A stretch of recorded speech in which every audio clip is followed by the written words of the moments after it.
ফুটবলের ভালোবাসার কাছে সব ভালোবাসা যেন তুচ্ছ, সেই ভালোবাসা কিন্তু আপনাদেরকে দিয়ে যাচ্ছেন গোকুল ফুটবল একাডেমি কেউটা বনাম বিন্দুবাদা। তারপর আক্রমণে কেউটা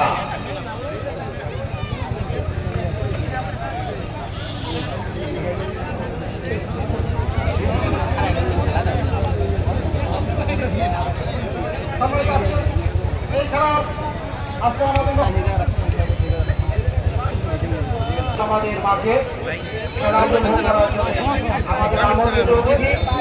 দলের সিনিয়র সহসভাপতি আব্দুল কুদ্দুস ভাই আমাদের মাঝে উপস্থিত হয়েছে। তার জন্য আমরা আর একবার বড় তারিখে স্বাগত জানাচ্ছি। মৎস্য সম্পাদক সাইদুল সাহেব আমাদের মাঝে উপস্থিত হয়েছেন, তার জন্য আর একবার বড় তারিখ। ধন্যবাদ সবাইকে।